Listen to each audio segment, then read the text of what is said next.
Yo, all for one, just like me, he theory crafting right now. Before we hop into this review of chapter 331 of My Hero Academia, please do me a favor and leave your own thoughts on the chapter in the comment section down below. Leave a like and subscribe if you haven't already. Also, make sure you hit the little notification bell so you don't miss out on any videos that come with the channel. Now, let's get into it. What's up, guys? I got the pencil here, and here we are to review chapter 331 of My Hero Academia, which is known as United States of America. And, see, I'm not exactly sure what the implications of the chapter title name is, but, I'm not going to get into it. Let's just hop right into the chapter. So we get to see right after when we left off the last chapter with Stahl and Striper being blown back by Shigaraki's sort of ascendance. Like, I honestly thought we were going to get like a little mini flashback to Shigaraki's house or something like that, but I guess we've seen that already, so it doesn't really matter. But the burst of energy that comes out of Shigaraki, I wonder what that's actually supposed to be. Like, I know it's supposed to signify Shigaraki's evolution, but well, how does the like internal revolution and understanding of yourself like force out this gigantic burst of energy from within your body? I'm not exactly sure, but I'm gonna just let it rock. Though it doesn't really make much sense to me. But then again, it's My Hero Academia. So I just gotta accept the whole quirk thing. So maybe that's like quirk energy or something like that. I honestly don't know. There's a quirk spirit realm, so I can't really bother to explain it anymore. But then we get to see that Star and Stripe, she actually managed to eat that. Like, I'm sure it wasn't like an actual offensive attack, or like in the sense that, ooh, this was definitely meant to annihilate Star and Stripe. But she managed to just take the hit, get blown back, and be chilling. But at the same time, we get to see that while Star and Stripe was blown back, Shigaraki's just fine. And so is the plane he's standing on. He's kind of just chilling there. And golly, this was difficult to draw, I'm not going to lie, but it's one of my favorite pieces that I've ever done once it's completed. But regardless of that, we get to see that, all for one, my man was theory crafting. He's been thinking, okay.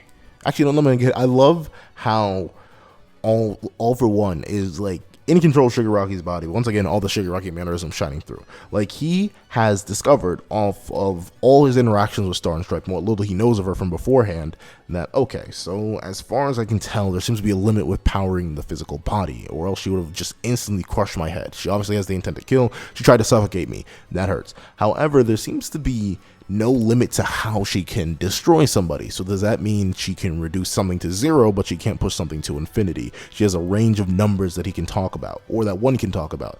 And we seem to see that, we see how All for One represents that with like a video game meter, which reminds me of Shigaraki. I'm not gonna lie, like the way that the life power gauge is shown, that seems to be like a Shigaraki thing, even though it's in the All for One thought process. And that actually kind of makes sense. If you have like 0 and 100, like, how 0 is freezing in Celsius and 100 is boiling. You can't go past boiling. You reasonably can. There are definitely degrees above boiling. We know that. There's degrees above boiling in Fahrenheit too. But regardless of that, the thing is, that limit is still there. It still is a limit. There still is a gauge. However, once you hit 0, the thing is, you can also go past 0 too. But in terms of a living being, once you hit 0, once you hit death, there's not much you can do about that. But there also seems to be a limit within that limit, because it seems like you still can't touch somebody, or you can't like envelop somebody in a rule by simply stating their name within it. Because as All for One points out, she would have just been like, if Shigaraki touches the air, by simple existence of him touching the air, he dies. However, that like making the air 100 meters ahead of you non-existent, that's a pretty good strat. But why don't you just make the air poisonous? Like, why not say the air 100 meters ahead of me will kill anyone that it takes? Well, maybe that wouldn't be it. Maybe it'd be something along the lines of the air 100 meters ahead of me is now toxic to human life. Like, that doesn't envelop anyone. I mean, maybe that doesn't work. I mean, like, All for Shigaraki doesn't cover that idea, but I feel like if you can alter the properties of the air, and you can alter the properties of the air, literally their state of being, as we see later on in the chapter, I feel like turning it poisonous would be a way better strat than making it disappear, because people reflexively breathe. Like, they're going to breathe that stuff in regardless. So if it's toxic, if it's a toxic gas, and here's the thing, even if you can't turn it into a toxic gas, or you can't just inherently make air toxic 100 meters ahead of you. You could turn air 100 meters ahead of you into something toxic. Like, you could say, I want the air 100 meters ahead of me become 100% concentrated sulfur. Bada bing, bada boom, you're good to go. Because the thing is, if you create a vacuum, other things are going to rush within that vacuum, unless New Order prevents that, which is kind of weird. There's so many things you can go into, I'm not going to lie, which is kind of, it's interesting, but then it makes me ask so many darn questions, and I'm still gonna make that darn video talking about New Order and how crazy it is. But another thing that seems to be interesting about New Order is that on top of this, she seems to have like a lot more freedom with non-living things. And Shigaraki, or All for Shigaraki specifically, he labels this to being the idea of a sense of self. Like by simply existing as an individual, you yourself have more freedom to resist New Order than something without a sense of self. Like the air couldn't do anything about it disappearing, like literally being wiped from existence. But Shigaraki, by not having his real name or having his true sense of self being identified, wasn't even affected by the rule. He was kind of just, well, it'd be like I want to be like that sometimes. So it seems like actually being a little bit like disassociated with yourself and not truly identifying with your real name, it could actually work out, because unlike other things, non-living things that would be nameless or just general, like air, water, fire, stuff like that, you would be better off, heck, even lasers, you would be better off trying to control those things in New Order than something like you or me. Like an individual, you wouldn't want to really do that. Something strange will happen if you try to manipulate it into a certain way. But then Shigaraki asks a question that I wasn't even really thinking about. Like if it's name-based and you call an animal name, like as he compares it, he uses Shigaraki's old dog, which is once again showing Shigaraki like sort of leaning into All for One's mind, because he specifically says my dog Mon by his name Mon. Like if you were to use New Order on the dog and say the dog will now become the strongest thing ever, and or like whatever the rule that Star and Stripe enforced on herself, if you use that on a dog, would the dog change only if you said its real name? What is a dog's real name? Is a real name tied into a sense of self, or is it something given to you? Because air is given a name, fire is given a name, but that may not be their, I guess that is their true names in their pure definition. Like what's the catchphrase there? Like what's the link there? That's a question that Shigaraki asked that I didn't even think of until reading his own thoughts about it. And once again, I love how All for One, despite being fully in control, is like feeling these weird first time unrealistic urges that he never felt before, and it's mainly because of Shigaraki within him. Like All for One, if he wanted a quirk, he wouldn't care about the specifics until he got it. But meanwhile, Shigaraki right now is like trying to test out all the rules. He's trying to figure out what happens. He wants to crush Star and Stripe at her best. So this irrational idea that Shigaraki's going through right now is mainly something that Shigaraki has and not so much All for One. And I think that's a very cool link. That's a nice connection they have right there. That isn't really a connection, but still, I think Shigaraki influencing All for One, just like All for One took over Shigaraki, is very, very cool. And I love how Star and Stripe is so focused on the mission that her only thought is, he must have a way to get around things that attack his breathing. And ironically enough, on her end, that's probably the only thing she has to worry about. Like, that would have been a one-hit KO on pretty much anybody else. If we're being completely serious, like the laser into vacuum combo or the vacuum into laser combo, that would have been a one-shot GG for anyone else pretty much in the entire verse, if we're being completely honest.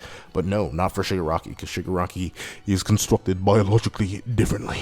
And this is where, like, the translation comes in. That almost, like, when I first read this chapter, because I read it all the way back on Friday, I was like, Horikoshi, you trying to get sued right now, boy? Like, I was straight like, what you doing there, Horikoshi? What's the thing? Because when I think in the initial fan translation, that said, send word to Commander Akbar, not Apgar. I was like, no, it didn't say Admiral, but it said Commander Akbar. And I was like, that's a lawsuit right there. By Disney, no less. Like, that's not just George Lucas anymore. That's all of Disney coming after you. Horikoshi may not want to do that. But, you know, there's a letter difference. So you can't sue him, Disney. You can't sue him just yet. Don't worry. You cannot do it. You chill out. You get those lawyers right on down. But then we get to see that Star and Stripe is about that action, because she's straight up like, hold on. Nah, because her like subordinates, I guess, try to like question her, like, yo, wait, no way, we can't get in contact with them. We literally left without their permission. We jumped the gun way too early.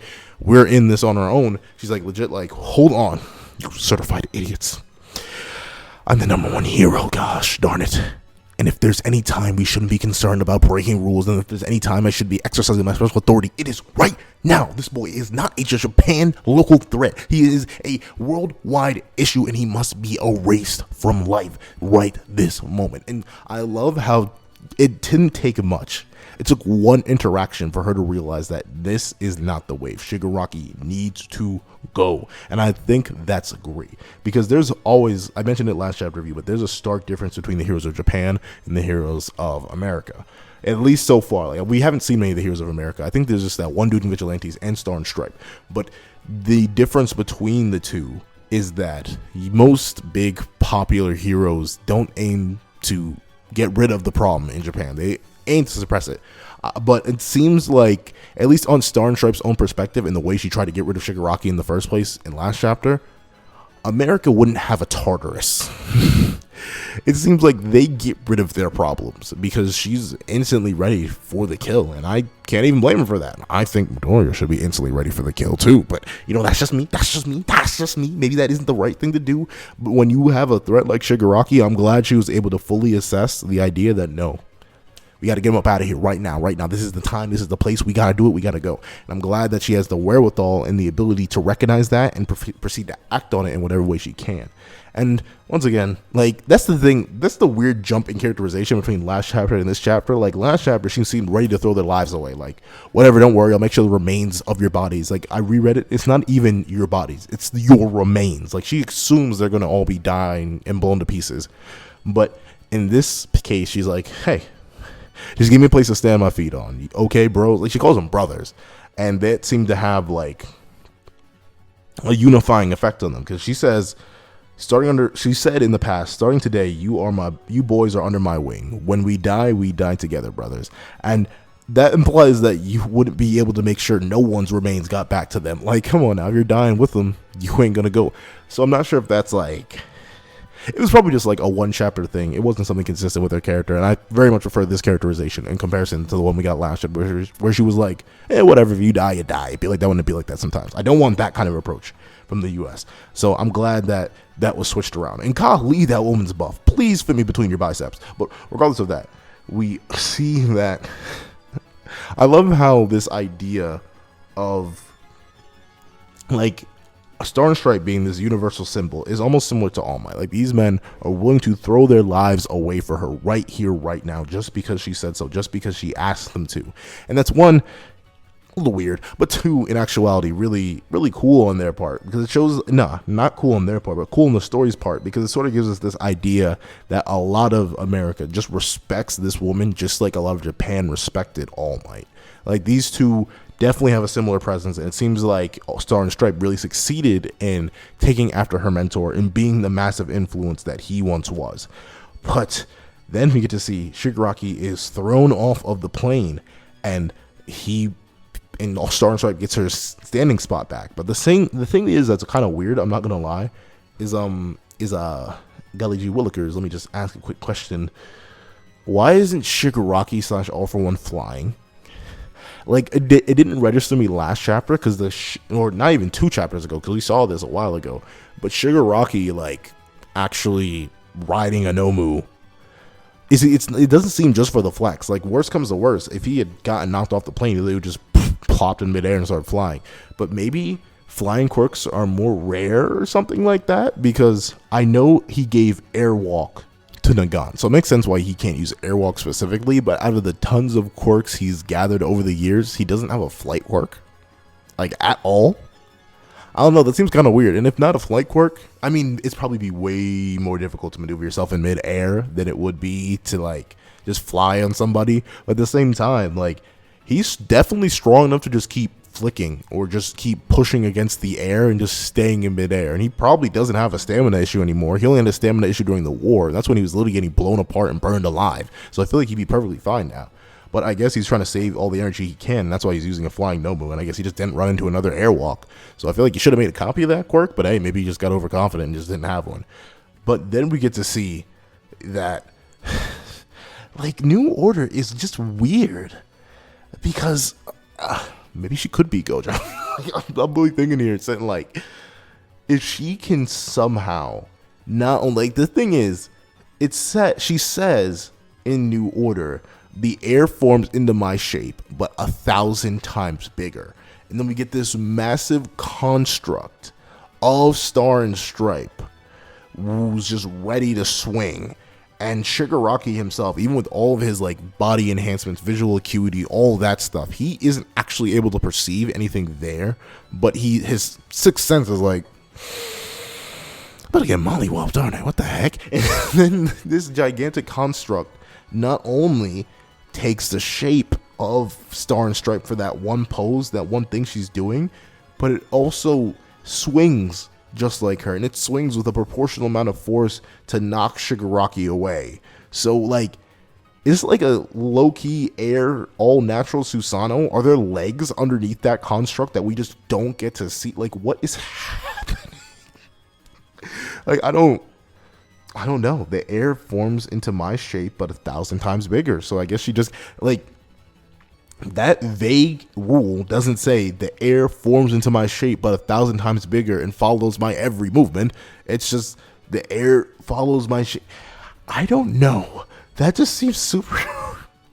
Like, that was a stretch. But the more New Order stretches, the more and more interested I get into it, and the more I'm like, hold on, maybe New Order does go above One for All. Maybe New Order does go against All for One, because like, that's just a crazy thing to be able to do. Because if you can do that, what else can you do? Like, and then the thing is, we get to see something even crazier. Like, realize, I'm not sure if like this Air Susanoo has to be stronger than. Because, like, could All Might do this? Like, this Air Susanoo has to be stronger than Star and Stripe herself, because she says she can't even get to All Might level strength. And we see her, like, break from my amazement for a moment. We get to see that she, like, has registered that taking any more damage is pointless. She's not going to get his true name. And the only way to get rid of this guy is to literally atomize him. Like, she just needs to get rid of him. And we see her clap. And the reason I say this air construct has to be stronger than her, because this clap, like, I'm not sure if that line we see is supposed to represent the air construct's hands and the force they're clapping down with, or like what? Like, I'm not sure what it's supposed to represent, because she blows apart the clouds so much and so widely that the clouds seem barely not 2 inches above the great ocean they're standing over, and you can see no land in sight. Like, she blows a massive hole in there, and it's just perfectly normal. Like, the power with this is insane. And we get to see that Shigaraki, despite being like battered like that and his own ride being blown apart, he's still like there. He's just absolutely body bagged. Like, that man is in agony. And then we get to see Star and Stripe. Now, this is a question here. Star and Stripe right now, after she says the lasers combine into one, is she not super strong anymore? Because just last chapter, she says, I always keep one of these activated on myself because I can't risk not being that strong. But right now she's simultaneously using 2 rules, which should break her 2 rule limit if she's still super strong, because the air construct is still there and it's still mimicking her movements enough that she can control this lasers combined into one, but she's also combining the lasers into one, which is a different rule. And the thing is, the lasers are something she herself at least didn't directly touch, unless the one laser she said earlier's rule is still applying to her. Because would air be able to hold laser construct? How is this happening? What are the limits of New Order? What does New Order do? What is happening right now? Like, Horikoshi definitely said, hold on, I need a fight between gods. Let's do it. He just rolled with that. He said, I need a battle of gods for myself. Forget Dragon Ball. I need it here and now. Because that's literally what this is. Because Star and Stripe literally gathers 1, 2, 7? Is that 7? Literally 7 different lasers into one massive attack. And this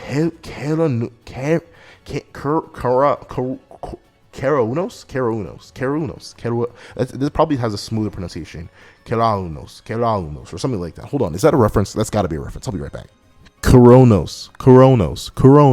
That's how you say it, and it's just the Greek word for thunderbolt. Regardless, it's still super cool, even though it has, I don't think it's a thunderbolt at all. But still, very, very cool. Also, Horikoshi, I see what you keep drawing on the gigantic construct. You ain't slick, Horikoshi. But regardless of that, even with the entire force of a gigantic air construct that's able to shatter the clouds with a single clap on top of massive lightning, well, not necessarily lightning, but light-based lasers that are out here annihilating Shigaraki himself. Star and Stripe is straight like, nah. Even with all that, he's gonna live it. This is literally just to hold him down because she's just witnessed it. Like if he's managed to eat all that just fine, multiple lasers before, another laser ain't gonna do much. And I love how she gives credit to Endeavor. Like I wonder how much of the war was relayed to outside forces. I know a long time passed, but I guess they literally know a weaker Shigaraki straight survived not all. I almost said all for once. They know that this Shigaraki, while in a weaker state, managed to survive Endeavor's top fire. So like, it's kind of interesting to see how much they know and how confident that. It's kind of weird though, because I wonder if she could increase the heat of the lasers. Like, could she say, but would that ruin the rule? I'm not sure. Could you say these lasers are as hot as the core of the sun or something like, I don't know, some weird stuff like that. I feel like you could manipulate it so that you could get rid of Shigaraki if you really needed to, but maybe that's a bit too complicated. But then we get to see that Apgar, he does call him back. He's straight, and this is Admiral Akbar. No, this looks like, I've seen this kind of design before, and it's not just the dude from Futurama and Admiral Akbar. There's another dude that looks like this that I feel like I've seen before somewhere else, but I can't remember their name. But we get to see that he's sort of tired of Star and Stripes nonsense. Like, he's sort of like, you know what? I kind of got so used to you being a mad woman that I sort of just let my guard down. Apparently, I really shouldn't have, because now you're all the way in Japan fighting a monster. And she's like, hey, sorry, it'd be like that. Would it be like that sometimes? What's the word? Like, what are we doing here right now? And Akbar's like, or Apgar is like straight up, you know, you got it. They're on their way. And she's like, exactly. That's exactly what I wanted to hear. And the thing is, I love how Apgar, and sort of, see, it's a weird thing, because I wonder if America has the same, there's no one for all situation over there, at least as far as we know. But this seems exactly like the All Might scenario, where All Might being this massive rule breaker, doing whatever he wants, but still saving a whole bunch of people, is super important. So it makes him the hero that he is and makes people love him. It's the same thing with Star and Stripe, but I wonder if she's going to have like a similar downfall that All Might did, whether it be to the hands of Shigaraki or just if she survives this and goes back to her own country at the hands of whatever villain counterpart All For One has over there. Super interested to see that. But we see what Star and Stripe is fighting for, and it's her sister. And honestly, makes me wonder if her sister's like unalived or not. Like, is she not a thing anymore? Like, we haven't seen her sister like in reality. Like, she's just a picture with All Might, and that's all we get to see. She's probably alive. We just haven't seen her like grown up design yet. But then we get to see that what Apgar sent over and what Stripe requested was straight up state-of-the-art hypersonic intercontinental cruise missiles. How's she gonna survive that? Like, I know she's a decent distance away from Shigaraki right now, but if those hit, I feel like the explosion of Tiamat is gonna just annihilate the entire area. That's not gonna be safe.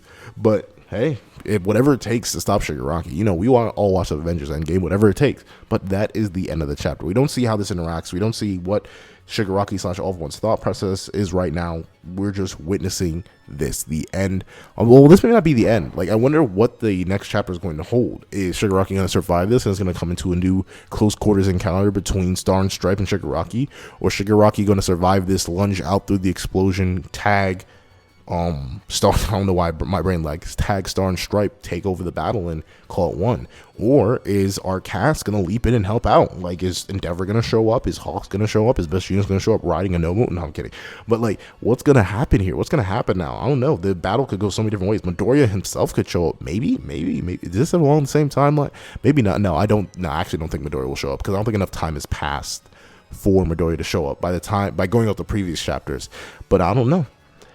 A lot of stuff could happen. A lot of things could go many different ways, and I'm super excited to see what happens. We'll see what you guys think is going to happen. Please tell me what you guys think about this chapter in the comment section down below. Honestly, my thoughts on the chapter, just due to how crazy it is and how much it expands the new order, I still give it another 10 out of 10. I do love all Star and Stripe's characterization in this chapter even more than I love last chapter. I love the mixed symbolism between All For One and Shigaraki even more than I did last chapter. Like, this chapter has everything I loved about the last chapter and is longer than before. So this chapter it's just perfect in my mind. Even if a whole bunch of it was obviously easily longer, because 2 pages were literally pretty much a wall of text with 2 reused drawings, 1 really simple drawing, and 2 not too complicated drawings. I still love all of it. It's still an amazing chapter, but that's what I think. Please tell me what you guys think in the comment section down below. Thank you guys so much for watching. Please remember to like, share, comment, and subscribe, and hope you guys have a wonderful day. This is that guy with the pencil, writing off.